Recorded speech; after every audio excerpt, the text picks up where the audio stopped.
What's up, guys? It's Wolverine, Death Machine, Mr. GMSI himself, Brian Cage, and you're watching True Hill Heat. Who better? Nobody.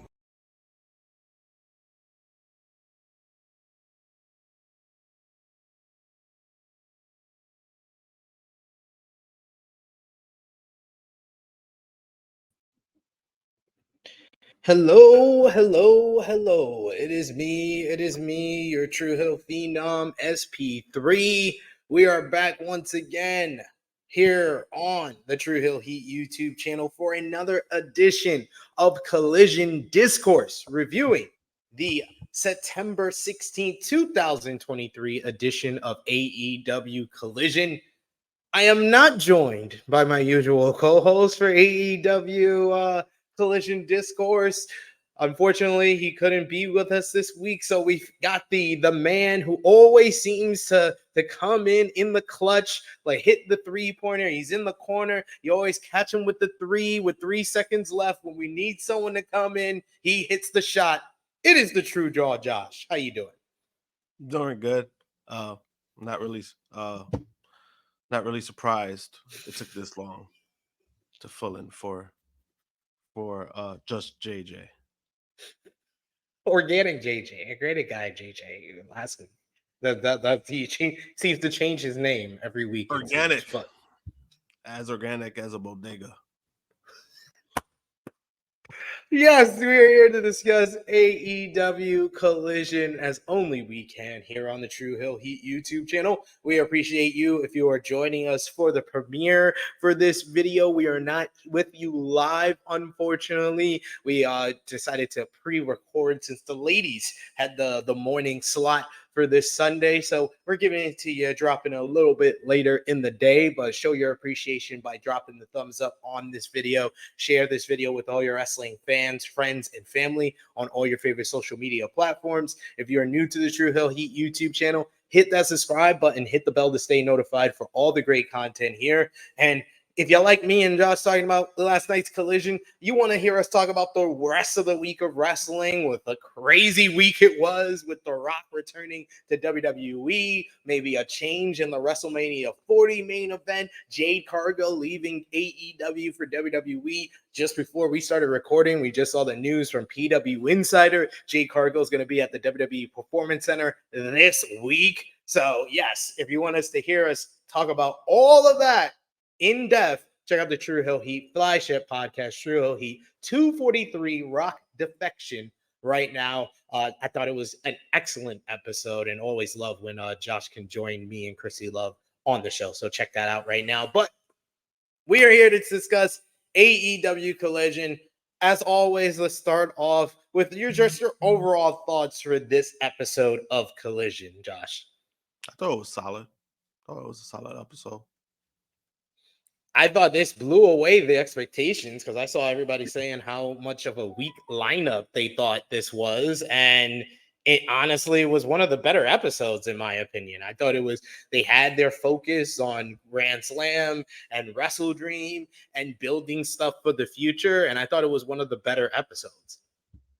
Yeah, I actually agree. I mean, I didn't really see what people saw. I'm just saying, I tuned in. And yeah, I enjoyed it. I thought, like you said, it prolonged certain storylines. Certain people that are being used in a prominent spot we'll speak about.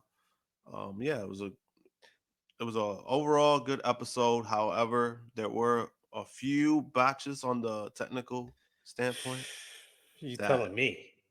I definitely want to speak about. So Especially if they're trying to make this a story now. But yes, the AEW Collision for September 16, 2023 took place from State College, Pennsylvania, the Bryce Jordan Center, which I thought was a really good crowd, especially when we get into the main event of the show. But the show kicked off with the Blackpool Combat Club's Claudio Castagnoli and Brian Danielson talking about their tag team matchup against Ricky Starks and Big Bill. We also heard from their opponents saying they're ready for tonight's tag team showdown. We hear from the Dark Order and the Acclaim ahead of John Silver going up against Anthony Bowens. We also hear from the main event participants, the AEW TBS champion, Kris Statlander, and Dr. Britt Baker DMD, who already you can hear the crowd reacting as soon as she showed up on the screen.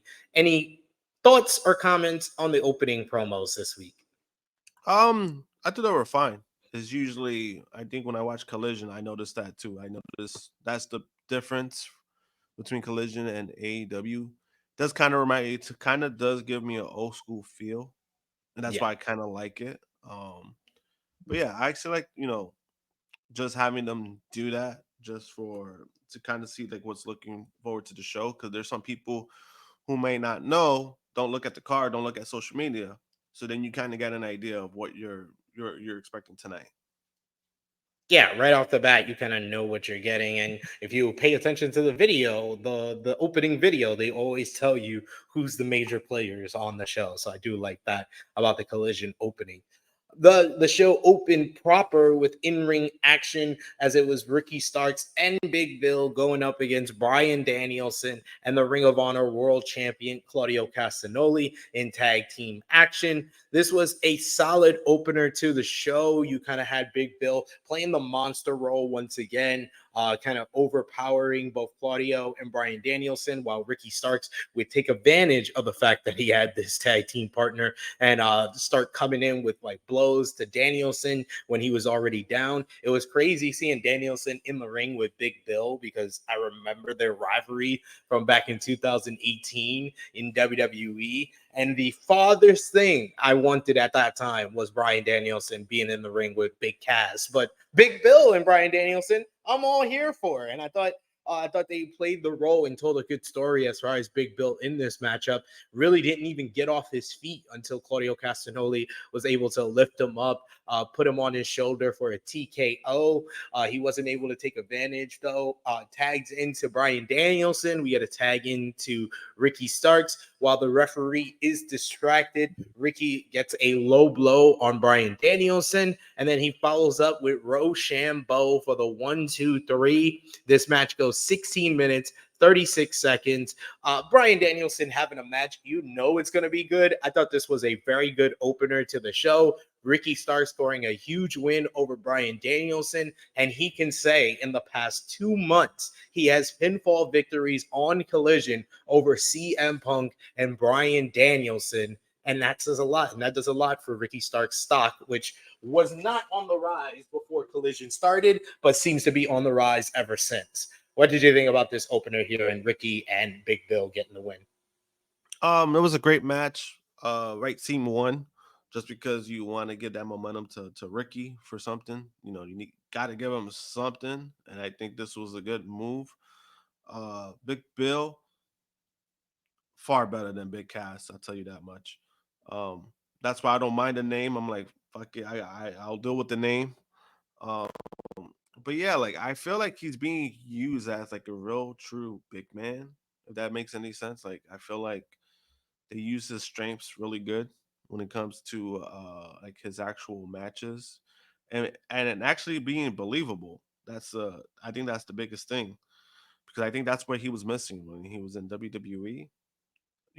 I think he was missing that. He was missing that factor where you feel like, oh, he could dominate a match. And I feel like in AEW, there's times that he's been used in situations like this, he's actually looked really good. Yeah, they just know how to effectively kind of use the big man. They just can't fall into the trap that they've fallen into with like the Lance Archers or the Nyla Rose of the world, where they just use them as that. They have to Yeah. give them significant wins for them to be effective in this role. And I think we're getting close to that with Big Bill. That's why I like victories like this, where you put over the guy you're really trying to put over in Ricky Starks, but Big Bill still gets a win in the process. Yeah. We get backstage. They go over. Well, first they go over what went down between Hangman Adam Page and Swerve Strickland over on Dynamite. With the Young Bucks coming in, they deliver super kicks to Brian Cage and Prince Nana. We then hear the promo from Rampage where Swerve Strickland challenged Hangman Adam Page and the Young Bucks of the Elite to a trios matchup against Brian Cage and the Gates of Agony of Mogul Embassy. And then we hear from the Elite, Hangman Adam Page making his first appearance on Collision. Isn't it nice to be backstage at Collision when you're allowed? Hangman Adam Page and the Young Bucks say they are ready to face the Mogul Embassy, but they want to raise the stakes. They say let's make it for the Ring of Honor World 6-man tag team titles. They mentioned that they are former champions and they are looking to become 2-time champions at AEW Rampage Grand Slam next Friday. It's going to 2-hour special is going to be the Hung Bucks challenging the Mogul Embassy for the Ring of Honor World 6-man Tag Team Championship. This should be a bunch of fun. Any comments on the Elite's promo or the announcement for this matchup here? The announcement itself, I actually forgot that this team had the 6-man tag team belts. Yeah. So when they mentioned that to be a factor, I thought it was decent. It's just weird because I thought with TK, I know he did say he was gonna back away from that, from using ROH theme kind of stuff off of TV, off of like AEW TV, and all of a sudden it's back. Like I'm seeing all these matches back. We saw that All Out. We saw it. We're starting to see it here. So it's a little trying to figure out like what's the like why is this being done basically. But It's to bring attention to the Ring of Honor titles and the Ring of Honor brand. You're only gonna raise who's subscribing to that service as far as Honor Club and watching that show on Thursday if they are putting these Ring of Honor titles on that's why AEW it's television. weird. Yeah, but that's why it's weird for me because it could because on the one side I get the exposure aspect, but then it's like if you want people to tune in for your Ring of Honor shows, make your shows short, like make the matches shorter and put these titles on the line there. But at the same time, I get it just because their pay-per-view doesn't happen for another couple of months, from what I know, right? Yeah. So it's so I get it because you wanna make those titles important. So I get it. Like you want to put them in the prime spot. It's just a little weird. And Yeah. from what the news, this is something that we really didn't mention over on the True Hell Heat Flagship podcast this week. But Andrew Zarian mentioned on the Matman podcast this week that he believes that, or he's been told indications that AEW will be on Max next year, and they will be moving to 12 pay-per-views a year. If they're moving over the Max, that means their tape library is going to be moved over there as well. If they're doing pay-per-views over there, it's probably going to be the tape library as well. There's been no indication as far as what if Ring of Honor is included in there. He said he's specifically been told that Ring of Honor has not been discussed. But if you can put the titles on AEW television and you can get a percentage of the AEW viewers to subscribe to that service, when you do sit down at the table to bring AEW to Max, you could be like, well, we have this secondary promotion with 20-year tape library, and they got what 20,000 subscribers over on Honor Club. Let's also move that makes the negotiations a little bit better for AEW, where they can ask for more money. Yeah, that's true. Didn't really see it like that. It's just I know it's just like such a complicated situation because they did speak about this before and then it kind of died down. So for it to come back up, I don't know. It's kind of I don't know. I guess I'll wait and see what really happens. But yeah, he's just in a situation where you want these titles to be important, but then I'm starting to see little by little that people kind of get away from it. People are getting tired of it or something like that, I would say. Well, I mean, like if you're a Ring of Honor fan, you're more upset of the Ring of Honor champions that don't show up on the show. Yeah. Like Lucha Bros won the titles at Supercard of Honor, and you can count on one hand when they were on the show, and it was never together. They defended the titles like 2-3 times, and all of those title defenses were on AEW. He has to find a right balance as far as if he's gonna feature some Ring of Honor title defenses on AEW television, then he also has to have some on ROH television to incentivize people to be like, hey, he just defended it here, he's also going to defend it on Ring of Honor. That's how you kind of can translate the people from going from AEW to ROH. Yeah, I actually agree with that, because I think that's where I was going with too. Because I think that's also been a problem. Like, you have these guys who are champions and they're not showing up. Like, you have Shibata as the pure champion that doesn't really show up. He actually shows up more than Claudio or and and I'm saying, like, and that's also a problem. Is like, this guy from the, he barely shows up, and then he's showing up more than these other guys. So it's like, he has to find a balance. He has to find my thing is that, for me, I just feel like he should hire somebody who should run Ring of Honor. You don't got to do everything on the table, TK. Like, have somebody else run it. Kind of like what Vince had Triple H do years ago with NXT. Have him be the face of that brand and see what they do with it. Which, I get it.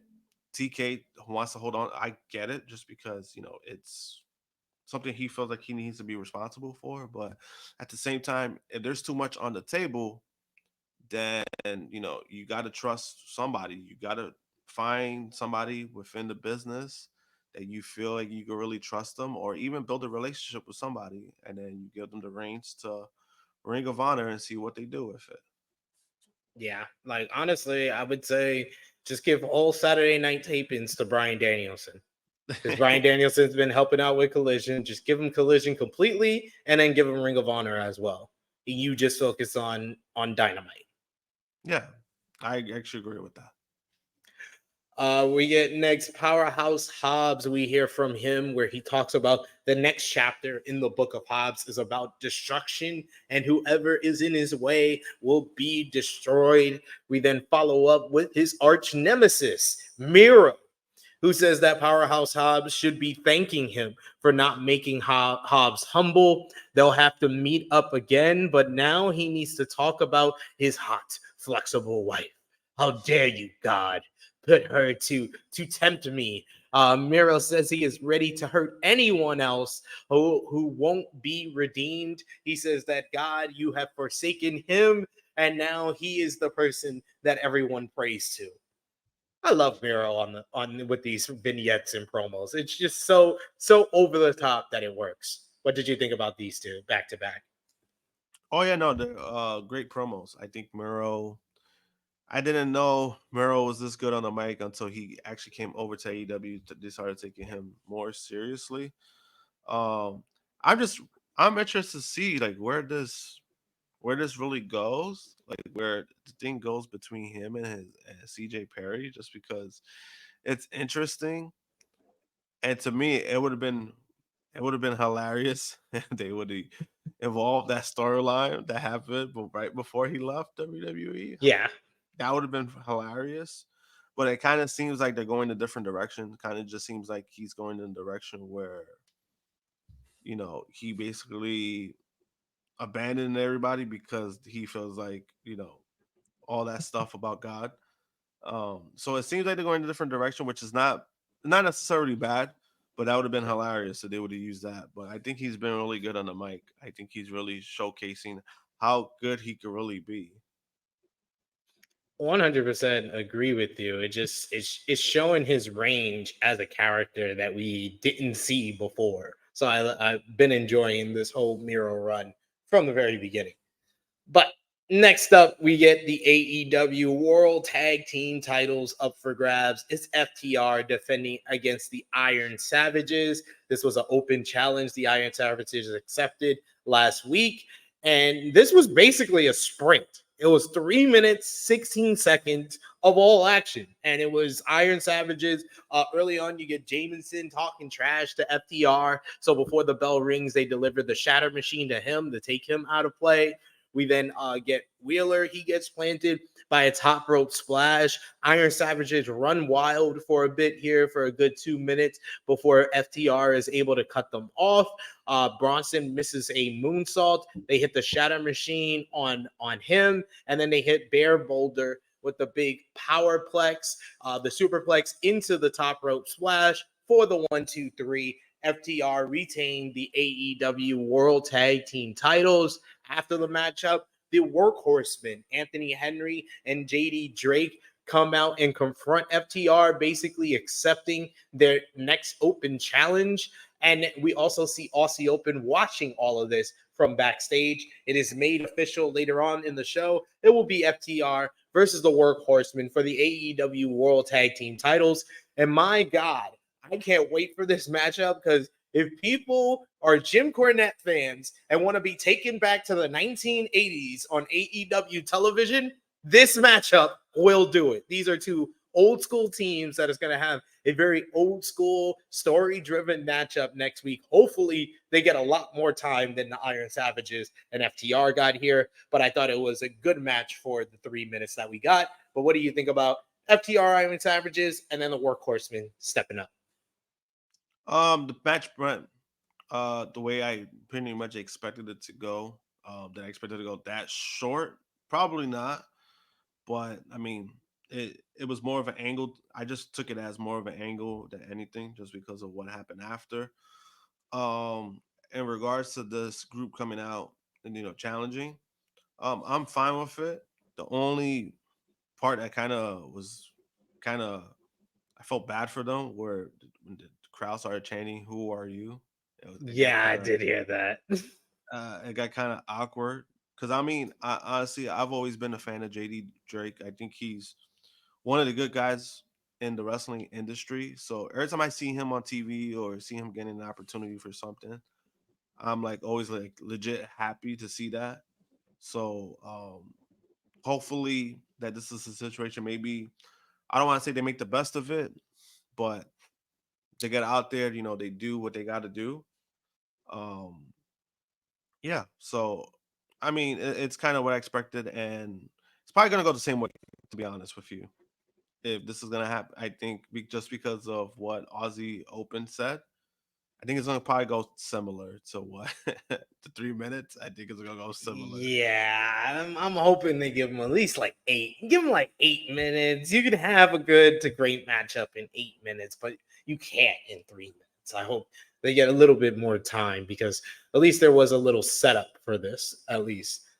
Next, we Yeah. got this segment that Josh was looking to talk about here as we go backstage and we hear the production assistant tell Lexi Nair 3, 2, 1, take 22. And then they do the little action thing, and then they eventually go, yeah, 3, 2, 1, and then Lexi Nair does a promo with Keith Lee. Shane Taylor interrupts. Taylor is with his newest member of Shane Taylor Promotions, Lee Moriarty. He introduces him to Keith, and he says that Keith doesn't seem impressed, but they seem to set up a showdown between the two former partners, the two former pretty boy killers. This is a matchup that I've wanted for a long, long time, but no one is talking about the matchup of potentially Keith Lee versus Shane Taylor because of that horrible, embarrassing editing botch. That was embarrassing, dude. What did you think? Yeah, I cringed because I was like, was this supposed to be part of the segment? And then Yeah. when I kind of realized it wasn't, it was kind of awkward because I mean I don't want to assume anything with Keith Lee, but he looked like he was like annoyed. But I don't know if he knows that went on live. That's the difference. I don't know if he knows that's what happened and that's what showed up on TV.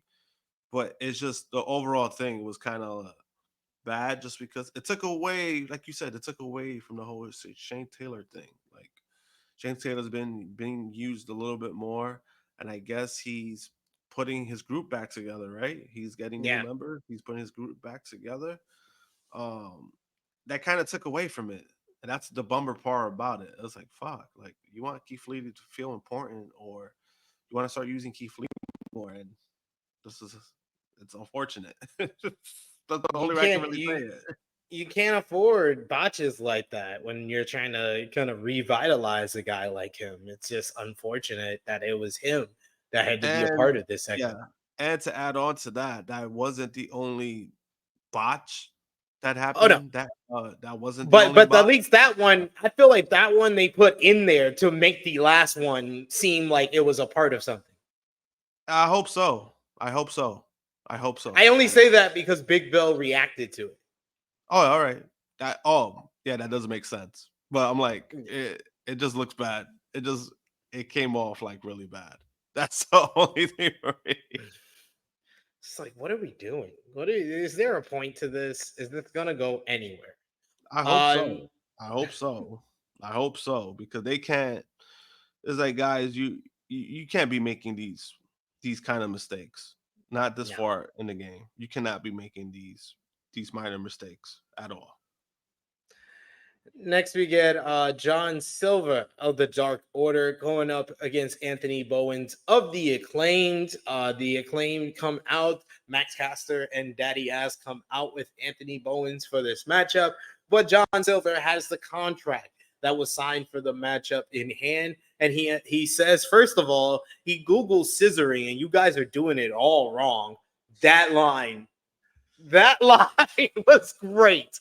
Oh my God, I'm mad no one else has said that to him. But he says the paper is a contract banning Billy Gunn and Max Caster from ringside to make sure that it's 1-on-1. So we get Bowens and Silver. It's a competitive matchup. Silver dominates a little bit before Bowens makes his comeback. When he's making his comeback, we still see Silver duck under the ring. Bowens puts Silver back into the ring while Bowens is celebrating with the fans. Evil Uno comes from under the ring, throws Bowens into the ring post. Silver follows up with a big running boot to give him the win. 9 minutes, 11 seconds. This sets up the Dark Order to get a shot at the AEW World Trios Championships this coming Friday. AEW Rampage Grand Slam. I thought it was a decent enough matchup here. Two good workers. I think that we really haven't even scratched the surface with how good Bowens can be on his own, and I think it's the same thing with Silver. So two very underrated guys here. What did you think? Yeah, I actually agree. It was a solid match. Kind of brings me back to like the old indie days when they were work on the tri-state area. So that was kind of cool to see on TV. But you said like that line was hilarious from John Silver. I think people don't realize how funny he really is.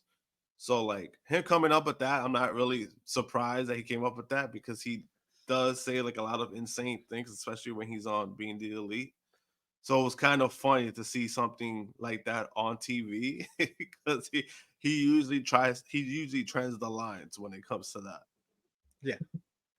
That was great. I loved it. That was the best part of this whole segment was that one line. I googled scissoring. You guys are doing it all wrong. But how great that line was. It wasn't the best part of the show, Josh, because next was the best part of the show. Eddie fucking Kingston, who talks about his history with Claudio Castagnoli, saying that they were friends when Claudio came to America back in 2006 or 2007. But then Castagnoli started judging and disrespecting him. Castagnoli left potholes in the road that they all had to follow. And now he's supposed to fix it. He says that he keeps talking, he keeps hearing it back. Renee telling him to fix it. He thought that, All In would fix it. He thought ignoring Moxley's calls would fix it. But he says he's going to fix it. He's going to fix it at Grand Slam. He says New York always has me. He was like, it doesn't matter if it's the Boroughs, if it's Yonkers, if it's Mount Vernon. New York always has me. At Grand Slam, it's title for title. And no matter what, that's it between us. That's it. Everywhere he goes in New York is his, and no one is beating him in New York. try to beat him there, and he says that he's gonna fuck him up in New York, motherfucker. Oh my God! This might have been the best Eddie Kingston promo ever.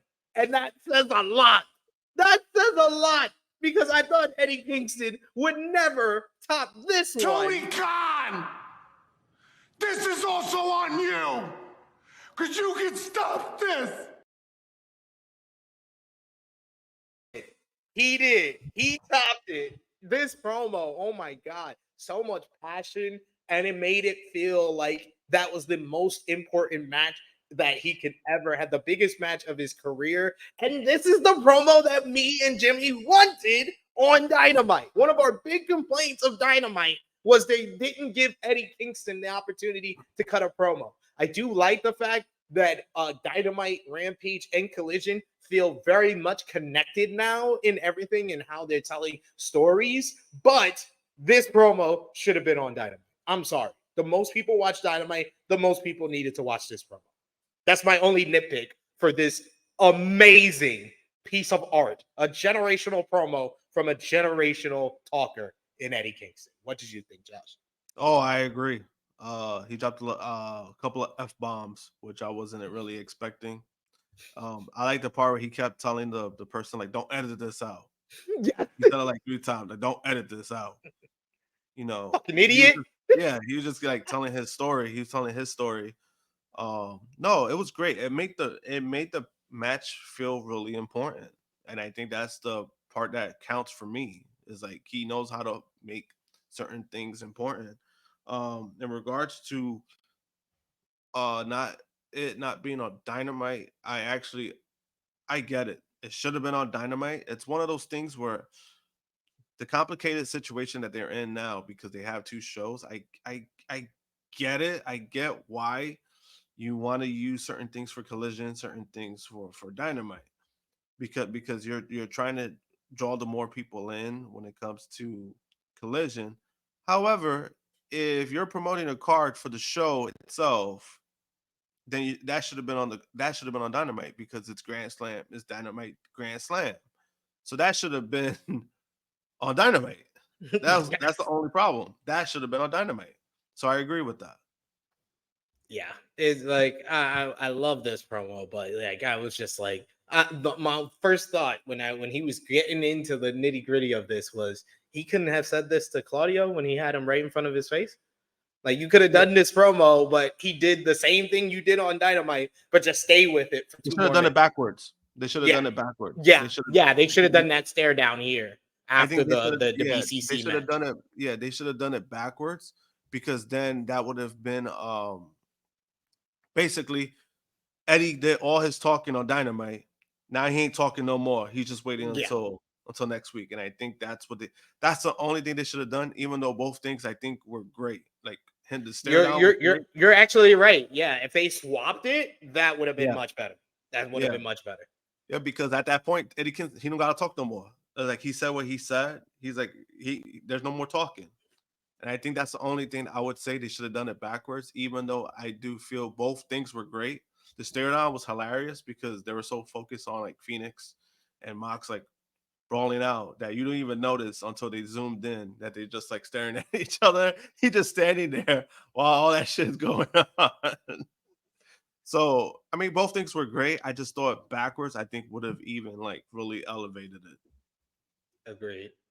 Next, we go backstage to Renee Paquette. She is with her favorite Orange Cassidy as well as Hook, where they seem to be buddy now. And Orange suggests that they team up at Grand Slam, AEW Rampage Grand Slam. Hook agrees and offers him some Doritos. We then get an online exclusive after Collision goes off the air, where Anna Jay and 2.0 were verbally abusing the two not very talkative superstars here before Kris Statlander jumped in and suggested a 6-person tag match. So that is another match for AEW Rampage Grand Slam. It's going to be Kris Statlander, Orange Cassidy, and Hook versus the former JAS members Anna Jay, Daddy Magic, and Cool Hand Ange. Any thoughts on the OC Hook partnership? It's pretty random, but I could see it. I kind of see where it's going. Just These because, are two characters who they always put them in random partnerships. yeah, Hook's that's what I'm been saying, with like, Danhausen and Jungle Boy. Orange Cassidy's been with Darby Allin, Bandito. Like, yeah, it's just one of those things where it's like more random, just because, like, after OC lost the title, they're just trying to figure out, I guess, what to do with him. And I guess this is kind of, I don't mind it, just because it's like I get the cool period, because it's like Orange has such a great historic run that I think sometimes it's fine to take, take a step back, right? I think sometimes that's okay. Um, so him being paired up with Hook, I don't think necessarily that's a bad thing. I think they could do some great things. I don't know if it's gonna be like I think it might be like one of, like you said, like it might be like those tag teams where it's a short thing, kind of short term kind of thing, and then there's nothing major that happens out of that. So I'm fine with it. I'm fine with both guys working together. I think, like, again, I think they could work wonders for whatever they could do. With the match itself, yeah, I'm fine with it. Kind of cool to see, I think, Statlander and OC together again. So I'm yeah, looking forward to that. Actually like that pairing. yes, she shows more of her personality when she's with Yes. OC as well, which I like. Yes. Yes. I noticed that. Yes. Next, we get Aussie Open in action, and I could not tell you who their opponents were because I don't think even commentary mentioned it. But Aussie Open jumped them, Alabama Slam into a sit-out powerbomb by Fletcher and Davis. 1, 2, 3. Aussie Open gets the win in 43 seconds. Post-match, they talk about how FDR got a win earlier tonight in 3 minutes, but look at their win from last night on Rampage, where they got a win in 1 minute. And they say they even did it even faster tonight. They say that all FTR is accepting open challenges from all these other teams. Well, they're the ones sending out the challenge. They say October 1st, 2023, 1 year to the day from their first encounter with Dax Harwood and Cash Wheeler. They want the rematch for the AEW World Tag Team Championships, FTR versus Aussie Open. We would later on hear from FTR, who accepted the challenge from the Workhorsemen and then accepted the challenge from Aussie Open. So it is official. FTR will defend the AEW World Tag Team Championships against Aussie Open on October 1st, AEW Wrestle Dream in Seattle, Washington.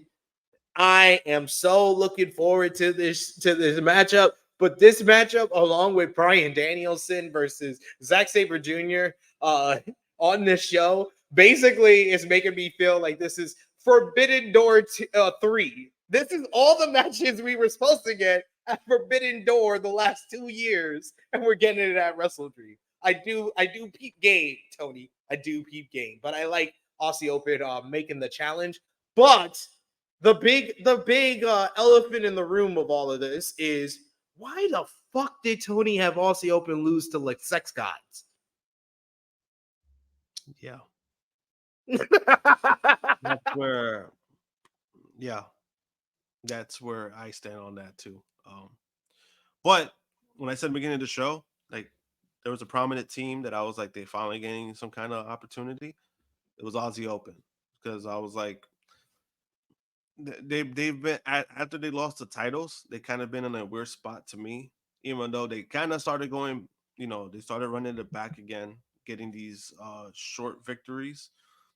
So this is a good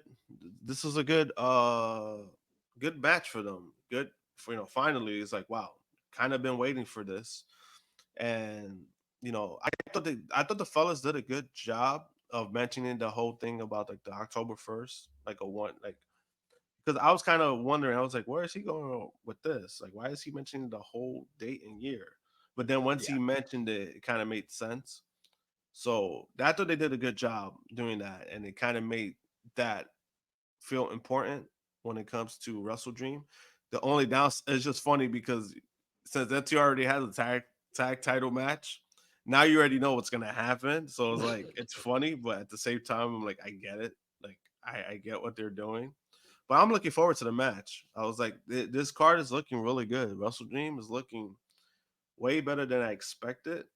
and he's done a better job building up to the last two shows, I feel like, than what they did with All Out and All In. I feel like they've been doing a better job with the build-ups. He's done light years better building to Grand Slam and Wrestle Dream than he did All In and All Out. So I gotta give him credit for improvement at the very least. But yeah, just like it would have fit with the fucking story for the Sex Gods to lose. It just like is so baffling. It's so baffling now why he had them lose to the Sex Gods. Like there was absolutely no fucking reason for that. It shouldn't have happened, and that's why it's weird to me. That's why the whole thing is weird. That's why I was like, it's weird, but I guess they're finally doing something now that's like, all right, cool. It's just, I don't know. I thought that's the only thing. That's basically the nitpick I have when it comes to that too. It's like why? But if Eddie Kingston's promo earlier wasn't the best part of the show, here it is. What might be my favorite new recurring segment, Tony Storm, a portrait of a star. Oh my God. I was almost in tears when I saw this. When I just saw this before the thing even started. And then it started and got even better. Tony Storm insists that she has not changed, and this company wouldn't know talent if it slapped their tits off. We get her. She's being interviewed by RJ City about her new persona. She's like basically criticizing different things in the room because she's brushing off dust off of RJ City's jacket. And then finally she turns around and sees a lamp, and she does not like the lamp, and they need to move the lamp. Can we get a new lamp? This lamp is hideous. I'm sorry. Tony Storm, the best character in the business today, and the portrait of a star will continue. Oh my God.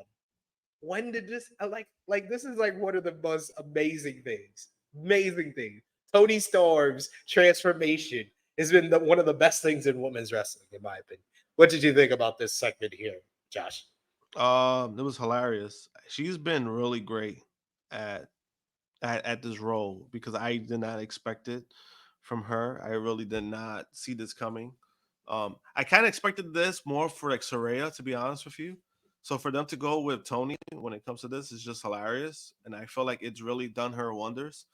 And it's more funny how this guy usually when he has like the YouTube thing, the YouTube channel where he does like the interviews, he's usually a dick to everybody, and he was like kind of catering to Tony, and this he was like 100% catering to her bullshit.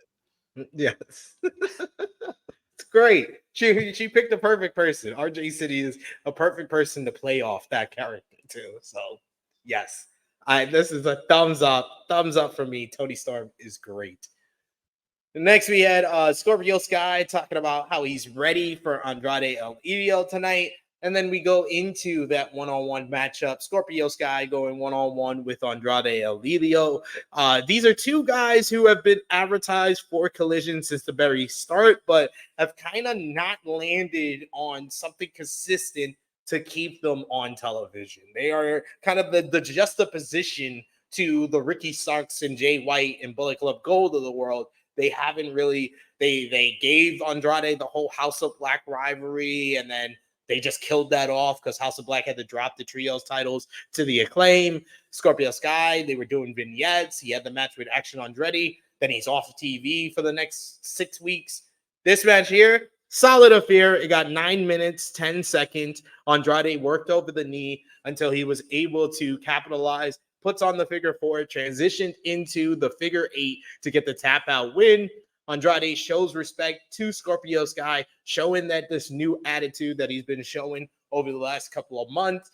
And then after the matchup, it is none other than Switchblade Jay White, Rock Hard, Juice Robinson, Fully Got, Colton Gunn, Cardblade, and Austin Gunn. The Bullet Club Gold, the Bang Bang Gang are out to basically interrupt and introduce themselves to Andrade. Jay White says that he saw Andrade last week watching Bullet Club Gold, and he got the sense that he wants some of that Switchblade spotlight. So he suggests next week, right here on Collision, Switchblade Jay White versus Andrade El Idolo, and Andrade seems to accept, but Andrade wants to fight right now. He calls them out to the ring, tells them to come down to the ring. They play like they were, but security and officials get in the way. But it is made official later on. It is Andrade El Idolo going one-on-one with Switchblade Jay White next Saturday on Collision. What did you think about the match with Andrade and Scorpio? And what did you think about Switchblade's interview afterwards? I mean, the match was solid. It was okay. The only thing for me is, I don't know, with Scorpio Sky, there's something missing with him. I feel like, um, I don't know what it is. Because even the crowd, I think, to be honest with you, I think the crowd was kind of dead when he came out, and Yeah. that's never a good sign to anything. It's just weird because I was like, I felt like his basically his peak was when he was the TNT champion, and then even with that, they didn't capitalize on. So Nope. now, like, it feels like it hasn't been back. He's been back, but then it had that spark is missing. That spark hasn't been Yeah. there since. Um, and that's the only thing I get concerned with because I was like, I think Scorpio could be good. I think he has the potential to be really good. It's just those hot and cold moments with him. I think that's what really concerns me because it tends to happen with him a lot. Um, as far as the everything else after, I thought it was good. Jay White is really coming to his own with this version of Bullet Club.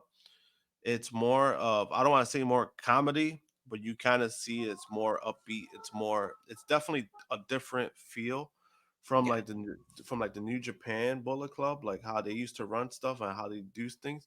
So you kind of see more that they kind of do it to cater to more to like the TV, like because they're on live TV, they kind of cater to that a little bit more. Um, but as for the matchup itself, I thought this was a match that could have done like a Wrestle Dream. I thought this would have been like a good promo match, but I guess I kind of get why they're doing it now. Um, but I thought that would have been a good match for Wrestle Dream. Yeah, this seems like you can do whatever the faction Andrade versus a faction rivalry you wanted to do with House of Black, you could have done with Bullet Club Gold. Like the first matchup should probably be Andrade versus Juice. That Yeah, sets up the pay-per-view matchup between Jay and Andrade. Hopefully, this isn't a one-off and we're just getting this one matchup. Hopefully it does create a rivalry that can go a little bit longer, but I don't see this rivalry going the best for Andrade. I see Jay White getting the win here next week. oh, same. Next we go, we get a video pack. Well, first it sounded like we were gonna go to like a video on Santana, and then he just switched up and said, "But the tag team of Koto Abushi and Kenny Omega is one of the greatest of all time." So what? It's kind of strange that Don Callis and company are coming for Abushi. So we get a video package basically documenting the history between Kenny Omega and Koto Ibushi, how they had a match 15 years ago in DDT and became a tag team, the Golden Lovers, creating moments and winning championships in DDT, New Japan Pro Wrestling, and now creating moments in AEW. But now Don Callis and Konosuke Takeshita is coming to take out the heart, the embodiment of the heart of Kenny Omega. This seems like another match that should be at Wrestle Dream. Konosuke Takeshita versus Koto Ibushi. Hopefully, they make that official on Wednesday. Yeah, it should be, and it should be. Even though I'm like, I don't know, man. I'm not really feeling this version of Ibushi, but I'm like, if they do it at Wrestle Dream, hope maybe he's motivated. Maybe there's some kind of spark with Ibushi. So I think that would be a prominent spot for him at Wrestle Dream. Uh, but yeah, when it comes to that whole Santana thing, that's what I was mentioning. That it kind of came off like a botch because they kind of got away from it. So that's why I was like, oh, this is not a good look. And I know he got salty about it on on social media. I think that Abushi has a better chance to stand out and look like the Abushi of old in this matchup, because I will say how Abushi looked when he went against Speedball Mike Bailey at Bloodsport and against Joey Janela at Joey Janela's Spring Break was 10 times better than how he's looked in these multi-man matches in AEW. So I think they're giving him this opportunity and putting him in there with one of the best workers in AEW as well. Yeah, which is like that, and that's what I'm hoping for. I'm hoping that we get some kind of, don't want to say flashback of Ibushi, but I'm like, we got to get something from him at least that is going to be presentable. That I was like, all right, this is the Ibushi that I know. We just haven't gotten that yet. No. Another person who's going to be at Wrestle Dream, we get Tony Schiavone backstage with Ring of Honor Pure Champion Katsuyori Shibata, who has his handy dandy Google Translate and lets us know that he is one of the best wrestlers in the world, and he's going to prove that by being at Wrestle Dream. He also is going to defend the Pure Championship against none other than Nick Wayne this Thursday on Ring of Honor television on Honor Club. So, hey, this is a little thing that we were mentioning earlier about. Yes, you got to promote the ROH show on AEW television. You can't just have the guys defending titles. You have to let people know what they can see on Ring of Honor TV. So you got a little bit there. But who do you think versus Shibata at Wrestle Dream? I have one person in mind. You want to hear it? Yeah. They teased this almost 18 months ago. Well, 14 months ago. Will Ospreay. Remember, Shibata first appeared in AEW to make the save for Orange Cassidy against Will Ospreay and United Empire. And we never got a payoff for that. We got a tease. We got them going at it in the post-match and never got the payoff for that. I think we get Ospreay versus Shibata on October 1st. Jesus. I was like, Prince didn't like that one. No, it's not Prince. It's this one. Hey, zoom it in. Get their spotlight in. Look out. Look at that. Oh, the views just went up at the 51-minute mark. What do you think about Shibata at Wrestle Dream? Oh, that sounds like a good that would be a prominent match. I didn't think that wasn't the person I was thinking about. I honestly didn't know who I was thinking about. I just thought it was gonna be like an opponent that would be easy, but that'd be that's interesting. That it would be Ospreay, and I wonder how he would do in that kind of match, because they still follow the pure rules, right? From what I know, like the. I don't know if it's gonna be for the pure title. I would make it more of like a dream match than for the pure title. Therefore, I think it's more of a mystery of who would win. Because if it's for the pure title, I think Shibata wins.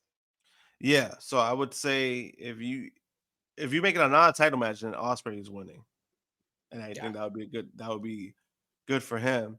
But if you put the title on the line, Shibata's definitely winning. So I get it. Yeah, that makes sense. That definitely be a fun matchup, and we kind of getting that. If we get that on an AEW televised broadcast, that's fans are being spoiled when it comes to that. And just another classic to add to this card. And go out of your way if you haven't already to watch Will Ospreay versus Narumichi Marufuji from Marufuji's 25th anniversary. One of the best matches of the year. You had the Hardys going up against the Righteous next. This match was set up on Rampage when the Hardys were attacked by Team TNA, and the Righteous basically came and stalked their bodies. The Hardys hit the Poetry in Motion, but Dutch plants Hardy Matt hard with before the break. We come back with Matt getting over for the tag to Jeff. Jeff comes in and cleans out. He looks for looks to set up the Swanton, but Dutch makes the save. We get Autumn Sunshine Autumn Sunshine on Jeff for the 1-2-3. The Righteous getting the win over the Hardys. I mean, the Hardys have been losing a lot. I mean, I have to think that this might be a part of their story, but I just think that they lose too much, where this could have been a huge win and felt like a huge win for the Righteous, but because the Hardys have lost so much, it just doesn't feel like that. But Righteous getting the win does mean that they are getting lined up for something, and we hear from them afterwards where they said they're here to tell the truth, which will kill your ego, which leads to false love and friendships, kind of like the fake love and friendship between AEW World Champion MJF and Adam Cole, who just so happened to be the Ring of Honor World Tag Team Champions. You dig what I'm saying? I like the fact that on this show, they did a great job of setting up challengers for both sets of tag team titles that they have. The AEW tag team titles, you got FTR versus Workhorsemen next week, Aussie Open at Wrestle Dream, and with Better Than You Bebe between Rampage and this show, they have the Kingdom and they have the Righteous as potential challengers for them. What did you think? Yeah, I thought that's another thing they did a good job with, building up to those tag titles for each brand. In regards to the Hardys, yeah, I've noticed. I'm like, damn, they've been losing a lot, and I know when they lost, I know like Nigel made it sound important, like, oh, they just pinned the Hardys, like, like he made it sound important, but yeah, they've been losing a lot lately. That's kind of, I don't know if that's by design or what's the deal with that. I don't think Yeah. they're being punished for anything because they haven't done anything, especially Jeff. You know, uh, so I don't think it's that. I do want to believe there's some kind of angle going on. I that's what I want to believe. Mm-hmm. Just because I know TK really respects the Hardys, he really respects Matt for everything Matt has done. So part of me wants to believe that maybe we're getting something that I don't know. Maybe they go back to the broken characters. Who knows? That's my little hope. But we'll see. We'll see what happens with them. We shall see. We shall see. It's gonna be interesting what happens with the broken Hardys or regular Hardys. I don't know, but they do need kind of a freshen up, because if they are gonna be taking losses, it should matter, but they need wins to make those future losses matter. Yeah, I We agree. we get the lineups for the upcoming shows, full lineups for Grand Slam, Dynamite, and Rampage. We also get the Wrestle Dream lineup and the lineup for next week's Collision, which will feature from Grand Rapids, Michigan. It's going to have Rob Van Dam returning to AEW in the ring in his hometown. That should be a bunch of fun. And after Van Dam came out and said his recent AEW appearance ruined his chances for WrestleMania 40, I think it's cool that he's coming back to AEW. We then hear an interview from Ricky Starks and Big Bill, who after we get a whole vignette and video package about Bryan Danielson versus Zack Sabre Jr., we go to Ricky, who says, you're showing a whole video package of the guy I beat earlier. He says that he's got to prove a point, so he challenges Bryan Danielson to a Texas death match next Saturday, AEW Collision. Boy, oh boy, we all thought Bryan Danielson was going to be put into bubble wrap so we could finally get this Wrestle Dream match, and the man's going to be in a Texas death match? What? Josh, what do you think? Yeah, it's like guess Danielson loves pain. I guess he loves his shit for real. Yeah, I mean I look forward to the match. I think both guys are gonna kill it again.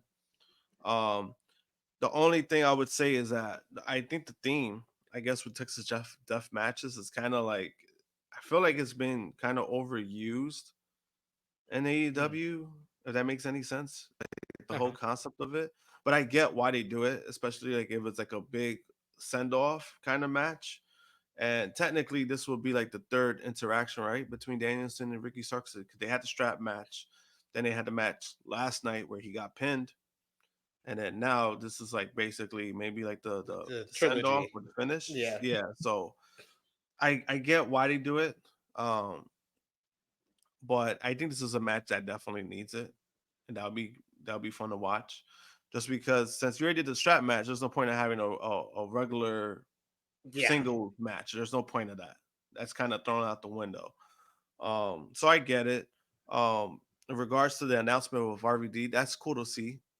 Yeah, because I know ever since he said that, basically his appearance ruined any chances for him to be at WrestleMania 40. You know, I'm okay with that. It's just it. What I question too is that when he appeared in AEW, right? He did 2 appearances for AEW before that. Apparently, somebody he says himself that somebody from WWE basically said that they basically okayed it because remember he didn't want to cross any kind of lines where he's not supposed to do whatever the case may Yeah. be. They gave him permission, and then now not permission, but basically gave him the okay, like yeah, you're fine. And then now it's kind of like all right, we're he was booked for an appearance at WrestleMania 40 like during that weekend, and all of a sudden they pulled it And it after doesn't that. make any sense because him appearing on AEW is only going to help sales for his meet and greet. Yeah, Like there would be fans that didn't remember of Rob Van Dam that are reminded of Rob Van Dam from AEW that will now buy tickets for the meet and greet at WrestleMania. That doesn't make any sense. WWE. yeah, and to me, it's just it's one of those things where it's I'm just trying to figure out. It's like if you having these guys sign these kind of deals or like whatever the case may be, then your deal should either be more structured or be more clear cut. And if somebody's doing an appearance for another company, don't be all pissy about it.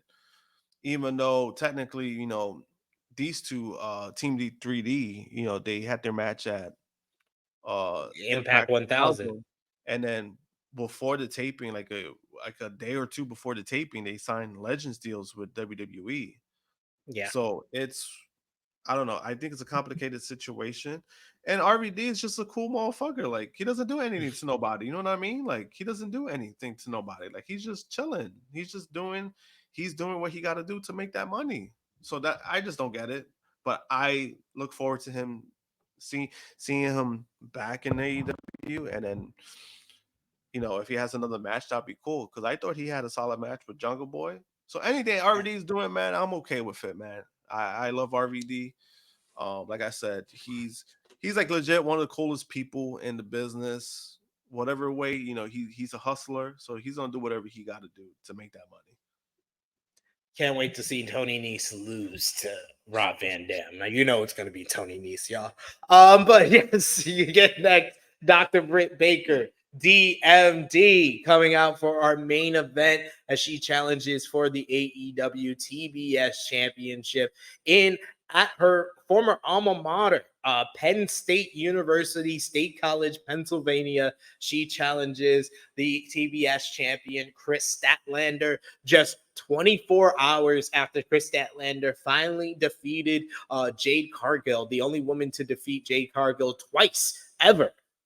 This matchup, man, it had high bar after the exceeding expectations that was that Hoss battle of Statlander versus Cargill. But they went out here and delivered one of Britt Baker's best matches in quite some time.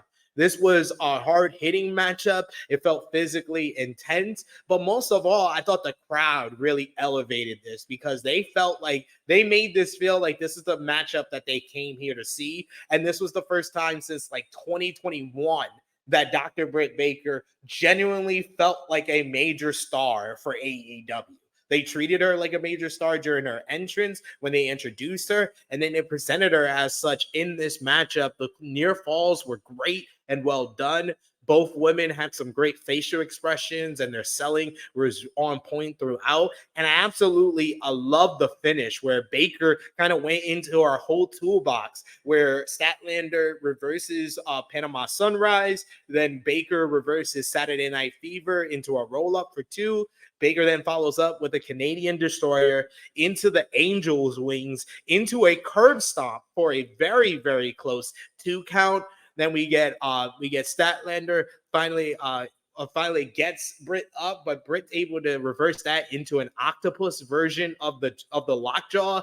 Statlander tries to power out of it, but Britt is able to get her fingers in her mouth to complete the lockjaw, gets her down onto the mat. It looks like Statlander's going to tap out, but instead she pulls a trick out of Orange Cassidy's bag and reverses it into a pinning combination with a bridge. 1, 2, 3. Kris Statlander retains the TBS Championship in a great main event matchup.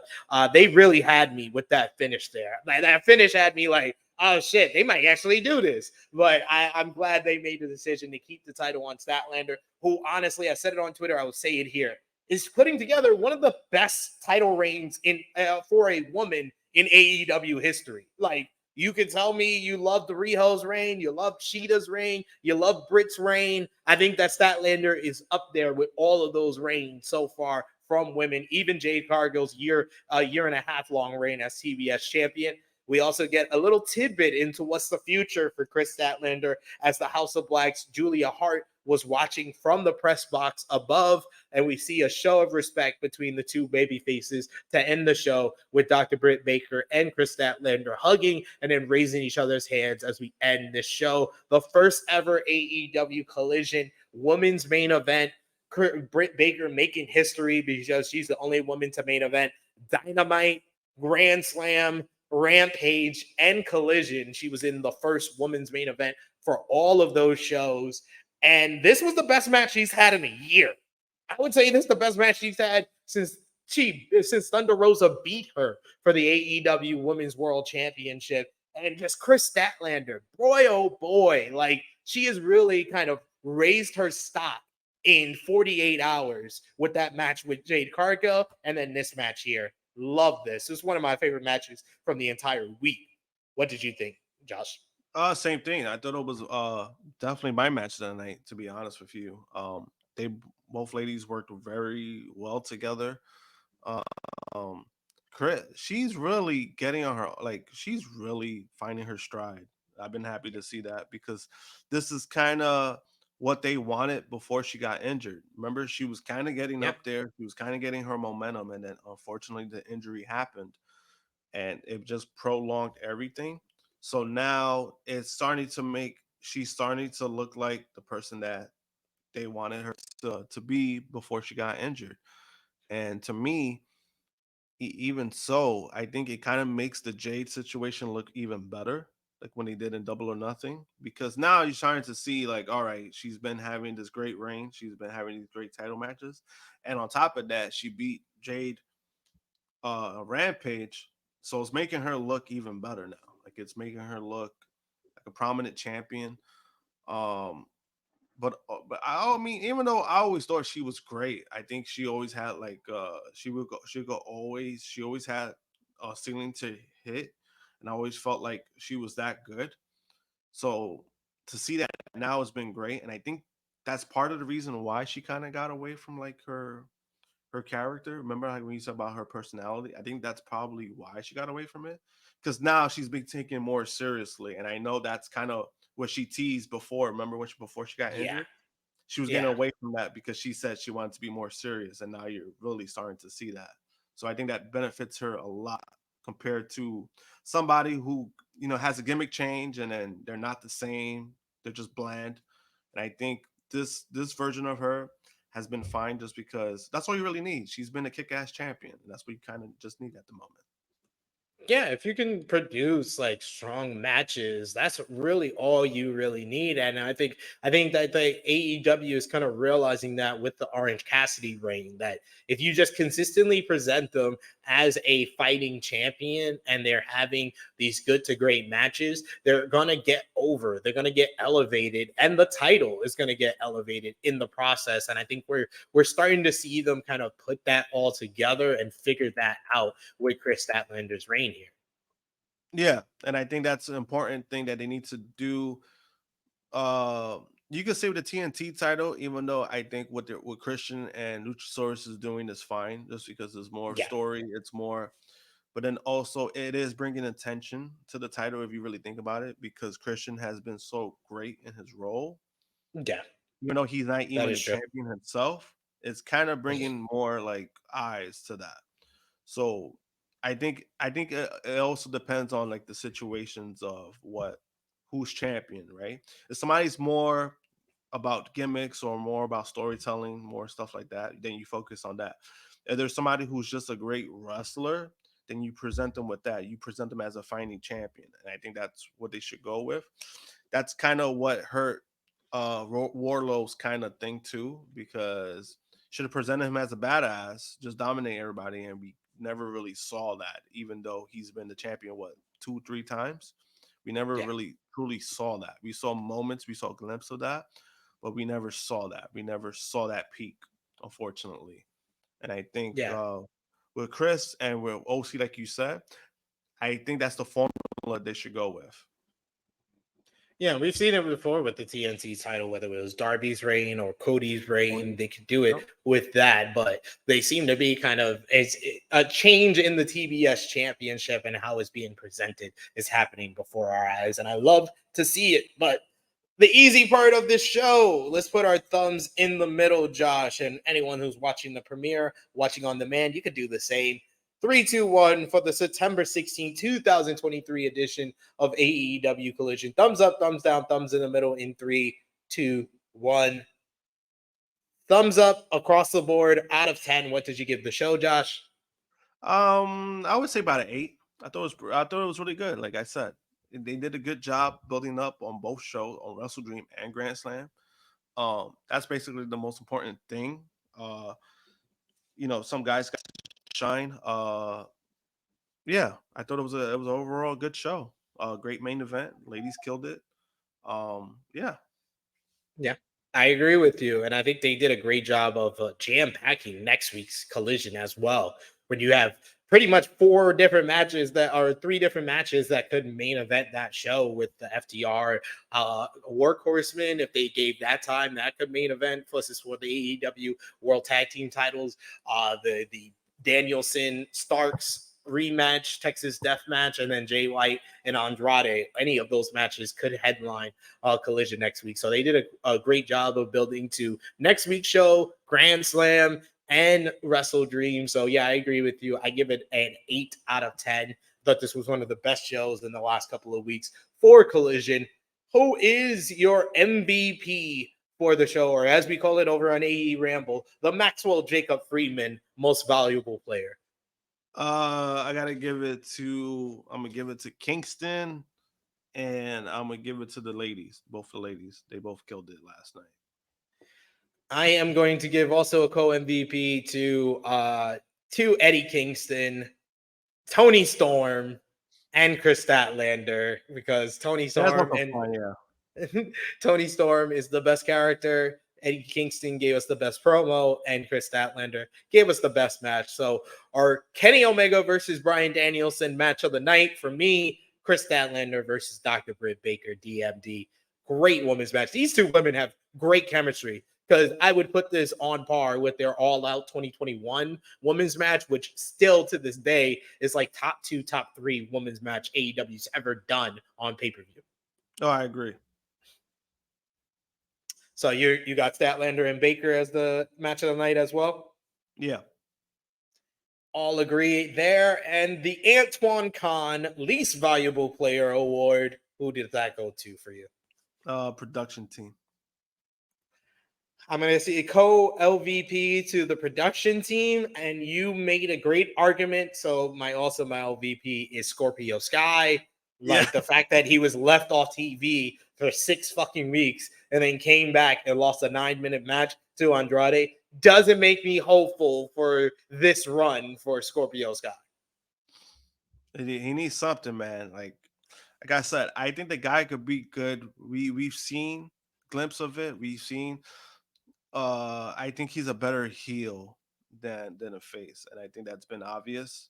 So they got to find something. They got to really get back on track with what. Remember, he had that, what wasn't it? He had like a reign too or something. Like he had like a streak going on where he was like 30-0 or something at one point. They need Yeah. something, man. Like, and that was, like I said, that was his peak. They need something to really get that spark back. Yeah, it seems like he's had a couple of different peaks in his AEW run, whether it be like when they initially had him feud with Chris Jericho, or when they were giving him that streak and he got the shot at Cody, and he was the last defense for Cody's first reign before he lost to Brody. Then it looked like they were positioning him to be the guy that beat Brody, and then Cody came back, and then he just got lost after that. Then they paired him up with Ethan Page, and yeah, it just seems like he's been through so many different ups and downs, but got to give him the LVP this week for the loss and no sort of direction afterwards. So, but that is all for AEW Collision from September 16, 2023. I want to thank the True Jaw Josh for joining me once again. He's filling in on all the shows this weekend. He's over on True Hill Heat Flagship Podcast, covering for the Just JJ over here on Collision Discourse. And of course, you got all the other stuff you do on the True Hill Heat YouTube channel and your artwork. So let the people know where they can follow you on social media, sir. You can follow me at JMPunk321, all social media platforms. You can also find me this Wednesday at Heat. I'll be doing the watch along Grand Slam. I know a lot of people are gonna be there. I know you planning to be there. Chris G. I believe Romeo as well is planning to go. Chrissy will be there. Romeo said there. Omega and Danielson is not booked, so I don't know if I'll think about it. He's too bougie. Yeah, but he's then a bougie wrestling fan. But then he also was asking Chris like what section he's sitting at. So it was like, I don't know. He might be there. I know Johnny's gonna be there. So a lot of y'all gonna be there. So I'll be doing the watch along for that. We appreciate you, good sir. So follow him on the social medias at JMPunk321. You can follow me on the Twitter machine at TrueHillSP3. You can also follow the gang Facebook, Twitter, Instagram, TikTok at True Hill Heat. Patreon.com/True Hill Heat, the True Hill Heat Prediction Championship. Got a lot coming up this coming week with Destruction in Kobe, the next big show from New Japan Pro Wrestling. So we'll have predictions up for that, plus all of the week's action from WWE, AEW, Impact Wrestling, etc. And over and subscribe to True Hill Heat Sports. We won't be doing our regular afternoon football streams for today. If you already went over there and checked it out and said, where are they? Won't worry. We're probably going to be live shortly, because when this is going on the True Hill Heat main channel, probably right after this is done, you can go over to True Hill Heat Sports and they'll be doing Sunday Night Football. And check out twitch.tv/True Hill Heat Gaming. We'll have a bunch of great content over there as well. And check out all the great content on the main channel here. Like I said before, me and Josh were live yesterday with True Hill Heat's flagship podcast, True Hill Heat 243, Rock Defection, talking about The Rock's return to WWE, what that means for Cody Rhodes getting another opportunity at Roman Reigns at WrestleMania 40. We talked about Becky Lynch's huge week winning the NXT Women's Championship, Jade Cargill leaving AEW for WWE, Nia Jax returning, Edge might go into AEW. There was a lot to discuss, so check it out. One of my favorite podcasts that we've done this year. So check it out right now. Check out Serving Face and Heels from earlier today, number 30 with Stephanie Hypes and Chrissy Love. Talk about the latest and greatest in women's wrestling, Jade Cargill's future, Tony Storm's character, Kris Statlander's big week, Nia Jax return, and Becky's big win. And check out AE Ramble, episode 111. I'm Taking Everything, where me and Jimmy talked about Jade Cargill to WWE and Samoa Joe winning the Grand Slam tournament. But for the True Jaw Josh, for Just JJ, wherever he is, it is me, your True Hill Phenom, SP3. This has been Collision Discourse, number 12 for the September 16, 2023 edition of AEW Collision. We are signing off until next time.